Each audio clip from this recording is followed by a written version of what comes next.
The symbols and the leaders change, but Germany's maniacal urge to impose its will on others continues from generation to generation.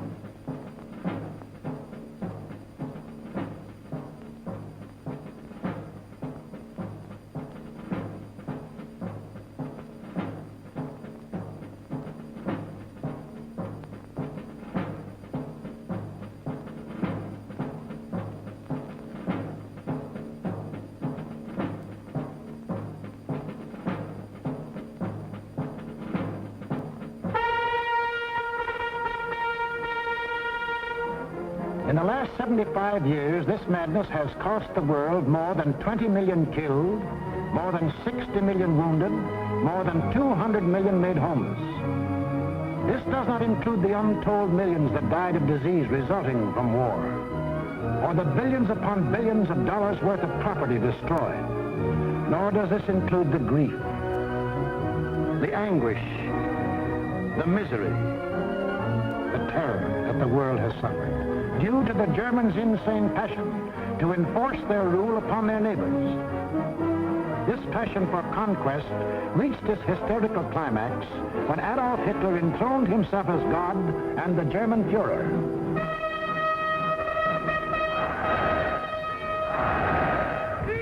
What fantastic dreams was this humorless man dreaming as he stood at Nuremberg and looked down on his fanatic followers? In the Middle Ages, a plague of slavery descended on the world. Out of the wilds of Mongolia came a mighty army of fierce horsemen, led by Genghis Khan.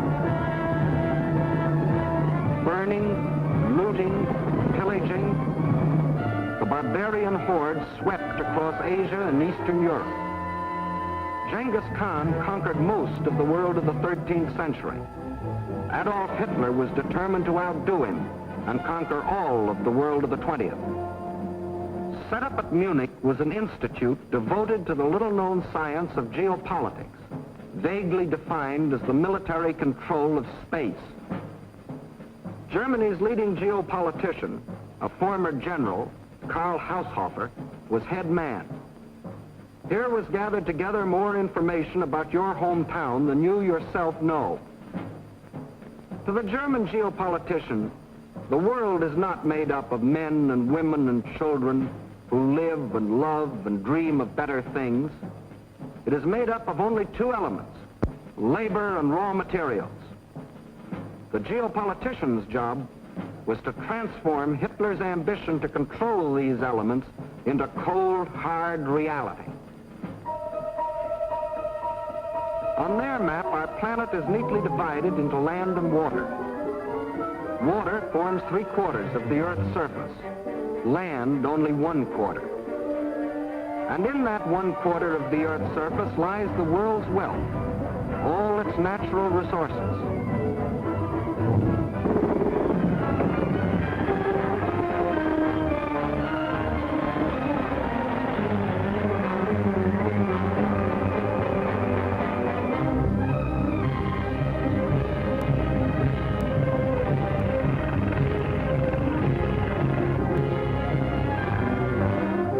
the world's manpower.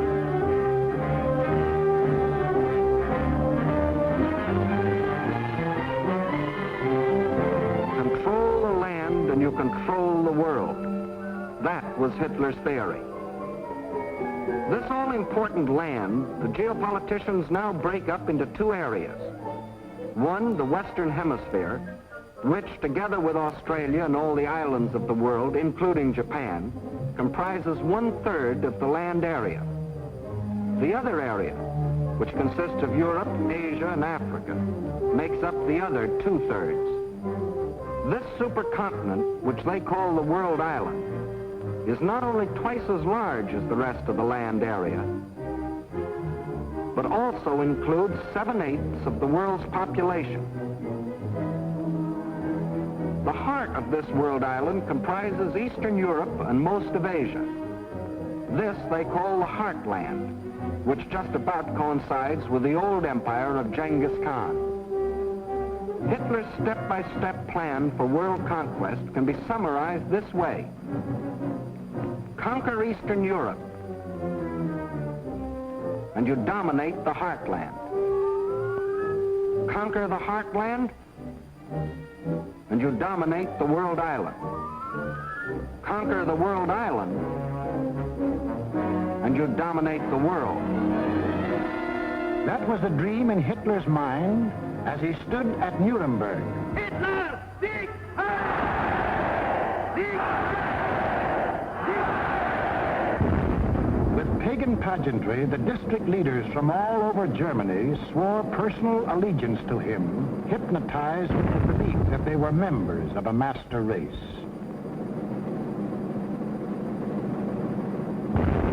This film will deal with Act One of the Nazi bid for world power, the most fantastic play in all recorded history.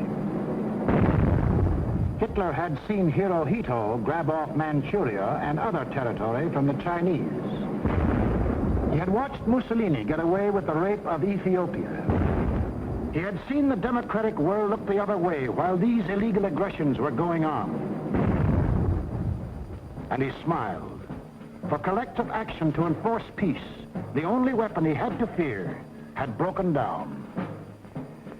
It was time now for the Nazis to start crossing borders. It was time for Hitler to put his plan into action. And what was he waiting for? He was waiting to soften up his victims, keep them from uniting.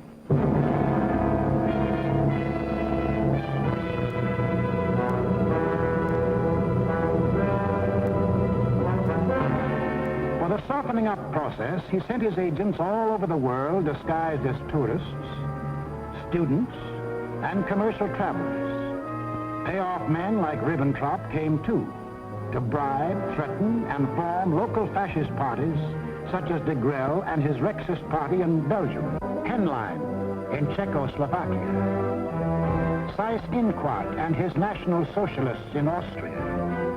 In Britain, Sir Oswald Mosley offered himself to the people as a Hitler with an Oxford accent. In other words, I'm told that Hitler is mad. Well, I've got another view myself. Until the day when they would make easy Hitler's actual invasion, these subversive fascist organizations provoked riots and rebellions, creating scenes like these in France.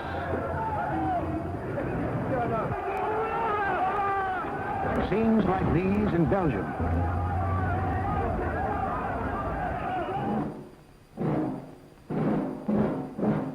And where do you think this is? Right in Madison Square Garden, USA. And this is Fritz Kuhn, leader of a German-American Bund, hiding behind the American flag, but taking his orders from Berlin and copying the methods of Berlin. That was the softening up process outside Germany. But inside Germany, it was a different story. Here, in utmost secrecy, the hardening up process, building up Hitler's army and his industry. Tell the world we have no raw materials, and never let them see what goes on. Day after day, night after night, month after month, year after year. We must have the world's most powerful club. Forget ours. Forget working conditions. Forget how to think. Forge the club of blood and iron. Let the democracies talk about freedom. No freedom here. No labor unions. No overtime. The Fuhrer tells you where to work, when to work, how long to work, how much your work is worth. Forge the club of blood and iron. We have a sacred mission. Today we rule Germany. Tomorrow, the world.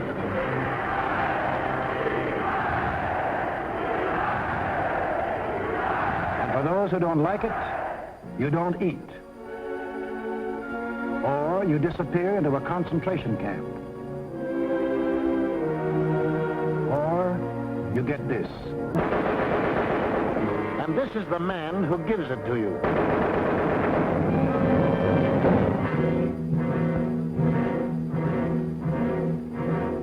And what of the army? Before Hitler came into power, the German army by treaty was limited to 100,000 men. But treaties to the Germans have always been something to ignore. These 100,000 men were, in reality, 100,000 highly trained officers, the men who lead the Nazi regiments today. But Hitler didn't merely ignore the treaty. He tore it up. And in 1935 ordered national conscription. Simultaneously, he ordered German youth to become air-minded. Toy gliders filled the air. But as the boys grew bigger, so did the gliders. Soon these same youths were trained pilots, flying the new planes the factories were producing. The Luftwaffe was being assembled.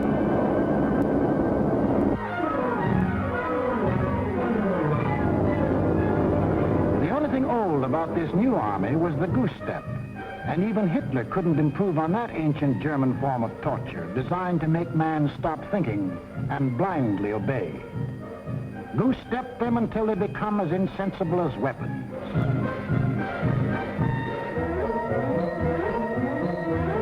Everything else was new. Tanks, motorized equipment, and one of our own inventions, the dive bomber. This rearmament was strictly illegal, according to the Versailles Treaty. And the next illegal step Hitler took was to march his troops into the Rhineland, a strip of land between Germany and France, demilitarized after the last war as a precaution against future German aggression. But Hitler's plan of eastern conquest demanded a barrier against democratic action in the West. So Hitler remilitarized the Rhineland and began building the formidable Siegfried Line, a chain of forts and defenses 450 miles long and in some places 30 miles wide. Germany had fought one two-front war and didn't want another.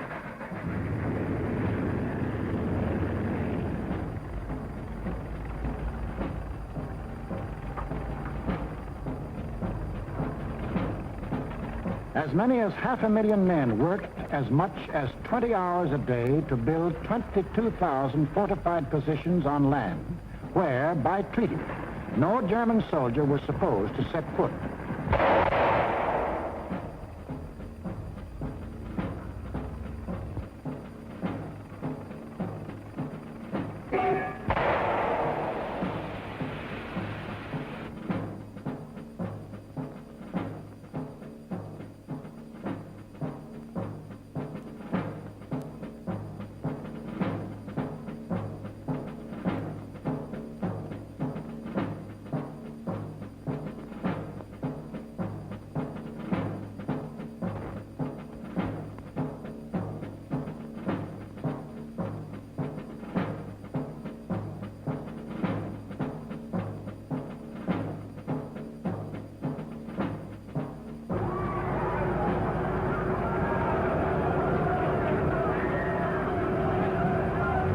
Hitler had his Siegfried Line. He had his equipment. He had his army. Now to unveil the German might and terrorize his victims into submission. General staffs all over the world anxiously awaited the report of their military attachés. A would-be peaceful world learned that a vast military power had materialized out of nowhere. A power controlled by one man who tore up treaties as we tear up ticker tape.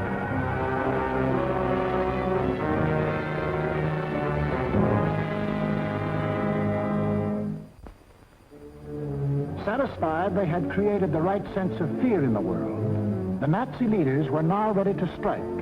The hour had come. It was time to start conquering Eastern Europe, according to the plan of Hitler's geopoliticians. It was time to win the domination of the heartland. Who would the first victim be? Naturally, the softest, Austria. Bite off just enough not to set the world against you. On March the 12th, 1938, without warning, the German armies marched over the Austrian border. It was really only a full-scale invasion test, and Hitler rode in triumph into Vienna. Even the very name of Austria disappeared from the map, though Hitler had promised earlier to the world. The assertion that it is the intention of the German Reich to coerce the Austrian state is absurd. Why was Austria important to Hitler? It put him on the southern flank of Czechoslovakia, and Czechoslovakia was the key to the control of Eastern Europe. The German Chancellor Bismarck explained that years ago when he said, "He who would conquer Europe must first hold the bastions of Bohemia." And Bohemia was now part of Czechoslovakia. But Czechoslovakia was tough. It had a good army. It had good equipment. It had one of the finest munition plants in the world, the Skoda Works, which Hitler wanted very badly. It had incorruptible President Banish. It had a military alliance with France, and France had a military alliance with Britain. Hitler had to move carefully, find excuses to take Czechoslovakia one piece at a time. He found his excuse in the Sudetenland, a portion of Czechoslovakia bordering Germany. Here lived some people of German origin, although they had never been a part of Germany itself. That was Hitler's cue. Completely ignoring the fact that most people who left Germany had done so to get away from things like Hitler, he sprang his pet theory that every person of German blood, no matter where he lived, belonged to the Nazi Reich. Germans or descendants of Germans, often with no more than a drop of German blood in their veins, suddenly learned that they were godlike, not subject to the laws of the land in which they live and to which they owe their allegiance, whether it be Czechoslovakia, Norway, Sweden, China, the United States, or Timbuktu. According to the Nazis, the German was a special creature who remained forever German, to the 6th and 7th generation, and must take his orders from Berlin. Some people we know of German descent think this is a lot of hogwash.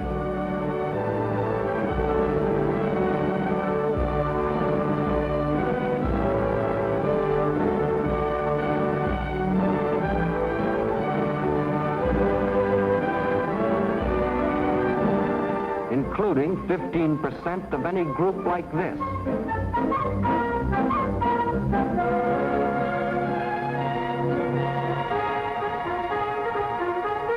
But in the Sudetenland, he found some stooges who fell for this bunk.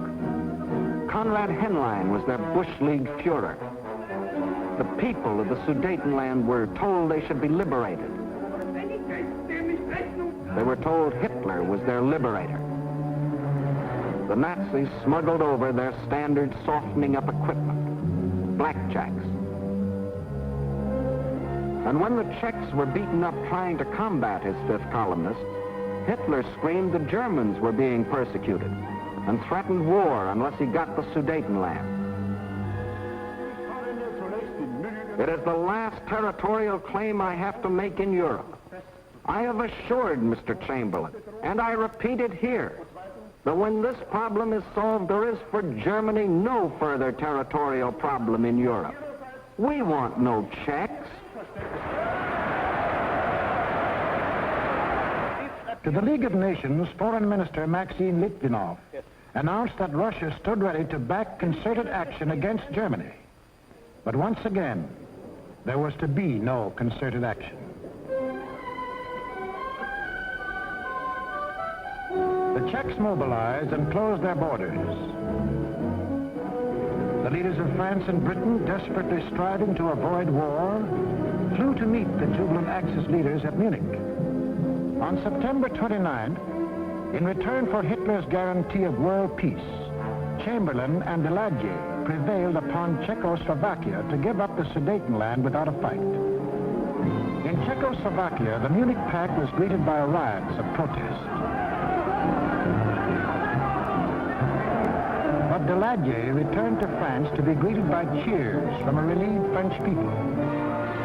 And in Britain, a happy Chamberlain came back declaring he had achieved peace in our time. One of the most tragic and ironic scenes in all history. This morning, I had another talk with the German Chancellor, Herr Hitler. And here is the paper which bears his name upon it as well as mine.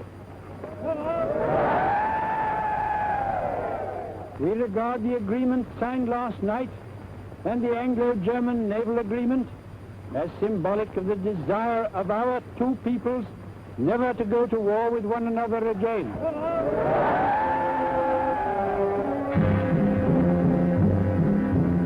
Peace? It wasn't peace. The Nazis hadn't merely got 3 million more souls under the German flag. By taking the Sudetenland, they had made Czechoslovakia defenseless. For in this territory lay the natural defenses, the mountain ranges, and a defensive line of forts, considered even stronger than the Maginot Line. Without these fortifications, Czechoslovakia was disarmed, a ripe plum ready to fall into Hitler's lap. Within 6 months of declaring that he wanted no more territory anywhere, he violated the Munich Agreement, marched in, and took the whole of the Czech state, though he had specifically promised, "I have no further interest in the Czechoslovakian state. That is guaranteed. We want no Czechs." Austria and Czechoslovakia were gone without a fight, and Hitler was getting his control of Eastern Europe. Poland was next on the map. The tired old man of Munich now knew that there could be no peace in our time. If an attempt were made to change the situation by force in such a way as to threaten Polish independence, why then that would inevitably start a general conflagration in which this country would be involved. But after his success at Munich, Hitler was sure that France and Britain would not fight. Here's what one of his spokesmen said. "Democracy has no convictions for which people would be willing to stake their lives." But what about the Russians? The lights began to burn all night in Moscow. British and French military missions arrived to confer with the Soviet government. So did German representatives. And on August 21st, 1939, the world was set on its heels by the announcement of a treaty between the Russians and the Germans in which they agreed not to fight each other. Here were the admitted arch-enemies in a state of apparent friendship. It was too fantastic to make any sense. It didn't. The Germans hoped they could lull Russia into a false sense of security, and the Russians needed time to prepare for the fight they knew was coming. They'd read Hitler's book Mein Kampf too, and knew he had his eyes on the rich Russian land.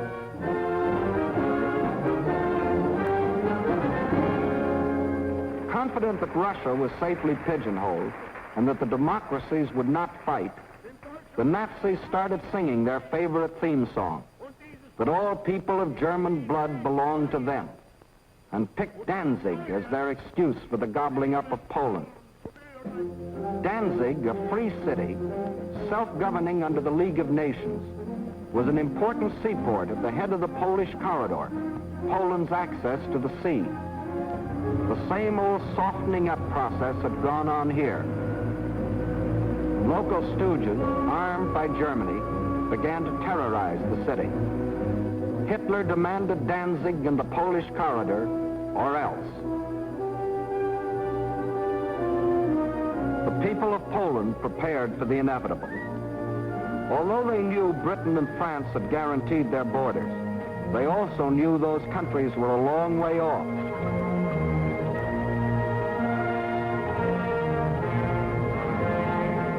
Germany's theft of Czechoslovakia had made Poland's strategic position even worse. Except for the Carpathian Mountains, Poland is relatively flat and low-lying. The Vistula is the Mississippi of Poland. It is broad, muddy, and unfordable for most of its length. Its tributaries are formidable streams during certain seasons. But there was a drought, and the streams were so low during the campaign that they could be forded at almost any point by men, trucks, and tanks. Militarily, the Vistula offered the best line of defense. However, making a stand here would have meant surrendering Warsaw in the richest part of the country. The alternative was to accept battle on the border. That was the Polish decision. The Nazi plan was an enormous pincer movement aimed at encircling the mass of the Polish armies. Secondary pincer movements were to encircle any Polish groups which escaped the main trap. During the last 2 weeks in August, the German armies moved toward the Polish border, where they assembled 70 divisions, many of them armored. From a military standpoint, the Poles were hopelessly outclassed by their predatory neighbor. They managed to mobilize barely 30 divisions, made up of infantry or horse cavalry. In two important respects, the difference was staggering. The Nazis, 5,000 modern tanks. Poland, 600 nondescript tanks. The German Luftwaffe, 6,000 modern planes. The Polish Air Force, less than 1,000 of inferior types. The German army secretly made ready. The way of living for the next 1,000 years was to be decided.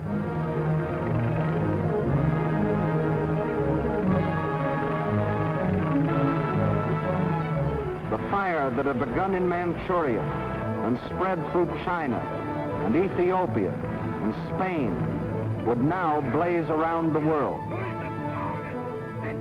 This man made that decision. War. Precisely at dawn on September 1st, without warning, the German Wehrmacht rolled over the Polish border. Before the invasion was 30 minutes old, the planes of the Luftwaffe were over Poland, wiping out the Polish Air Force, most of it caught flat-footed on the ground.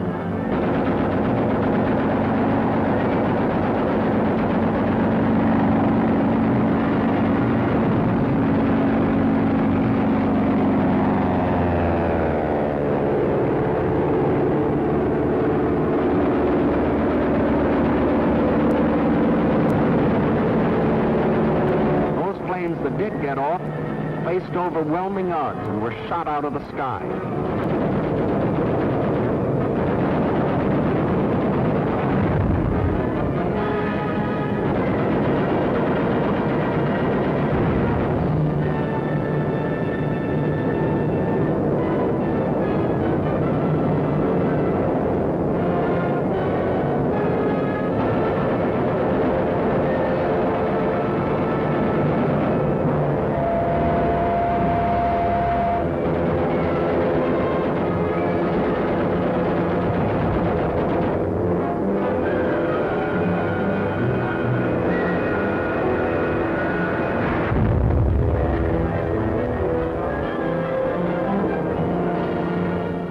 Flying Nazi squadrons ranged deep into Poland, destroying communications, radio stations, power plants, highways, bridges, railroads.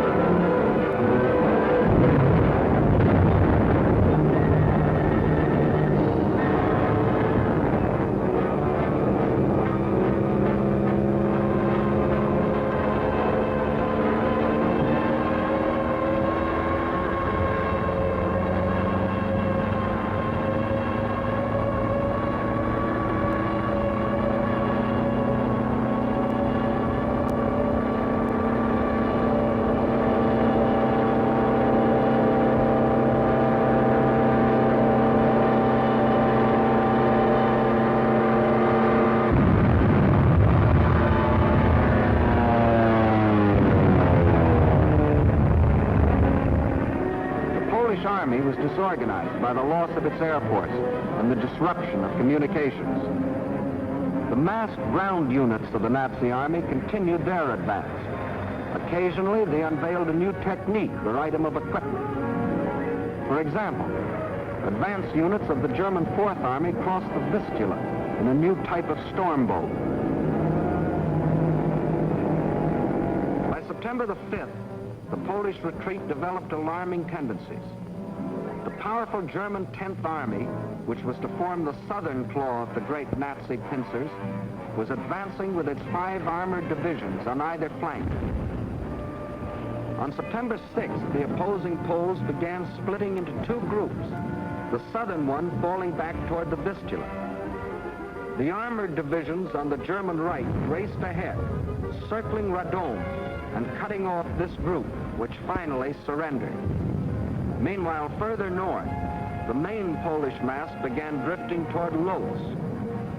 The German command, perceiving that this opened the gate toward Warsaw, sent the northern Nazi armored units racing through the gap to the Polish capital. The infantry advanced in forced marches of 35 miles a day, and 2 days later relieved the panzers about Warsaw. The city was now cut off. West of Warsaw, the main Polish armies were encircled. Under terrific pressure on the ground and pounded ceaselessly from the air, they began to disintegrate.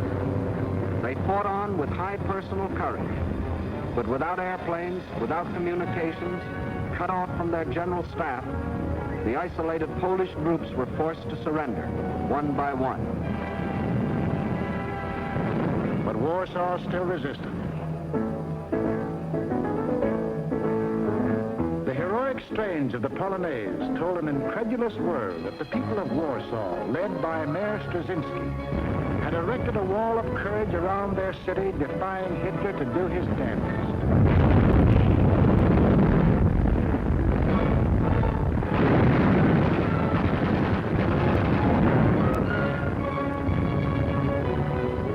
Stopped cold by the city's desperate resistance, the Nazis were forced to send for heavier artillery. The only source of such artillery was Germany's Western Front. With great secrecy, the giant 240-millimeter howitzers were towed at high speed across the highways which Hitler had built for just such purposes and set in position around Warsaw. The huge guns subjected the city to a bombardment of incredible fury, their fire concentrated on the densely populated residential areas.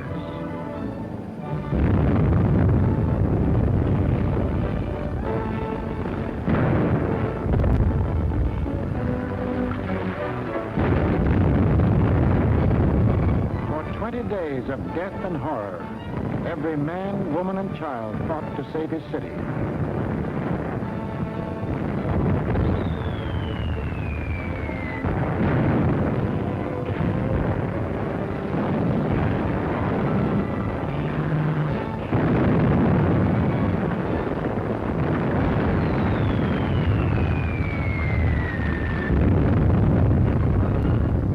Without food or water, human endurance failed.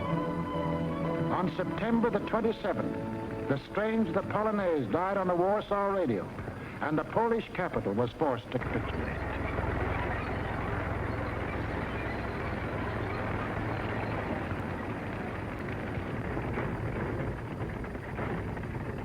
Now all Polish resistance was at an end, except here, the Westerplatte forts opposite Danzig. This small island of stubborn defiance had stood up under the fire of German warships from the first day. Its guns silenced, its forts shattered, it still refused to surrender, even under point-blank fire at 800 yards range. It was an exhibition of Polish valor that will go down in history, but militarily it could not avail. On October the 1st, the garrison at last surrendered.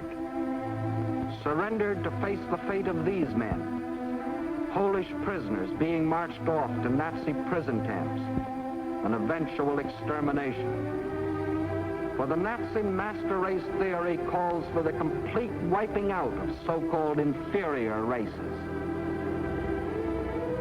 And in village after village, local Judases point out loyal Polish neighbors.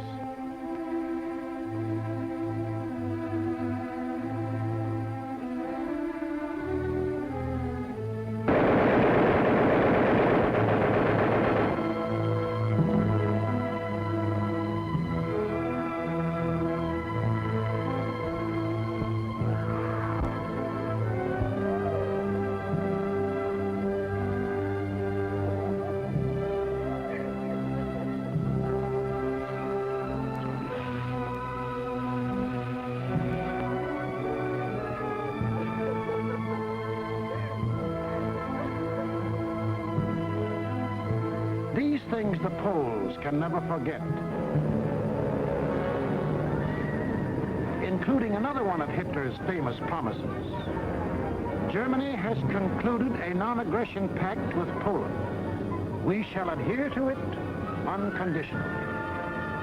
The world now knew that a non-aggression pact with Hitler was the kiss of death.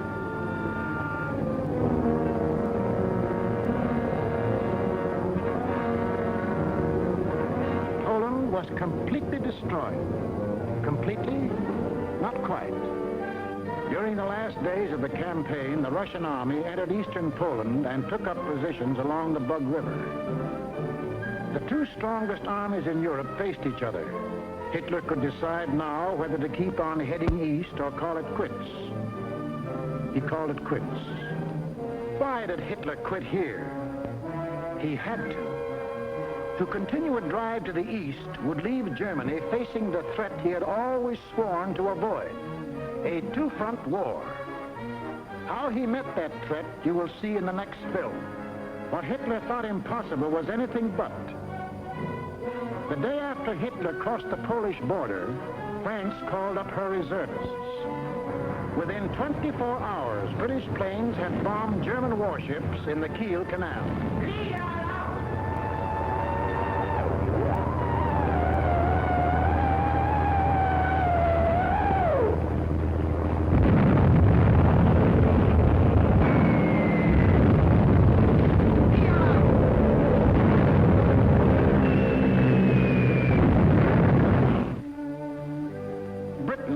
Not merely the British government, but the British people had declared war. War on Hitler and everything he stood for. The democracies did have convictions for which people were willing to stake their lives. Unprepared? Yes. But that didn't matter. For they finally realized that what was being threatened wasn't just the integrity of Poland, but the integrity of free men everywhere in the world. What tragedies, what horrors, what crimes has Hitler and all that Hitler stands for brought upon Europe and the world. It is upon this foundation that Hitler pretends to build out of hatred a new order for Europe. But nothing is more certain than that every trace of Hitler's footsteps, every stain of his infected and corroding fingers will be sponged and purged, and if need be, blasted from the surface of the earth. Lift up your hearts. All will come right out of the depths of sorrow and of sacrifice. Will be born again the glory of mankind.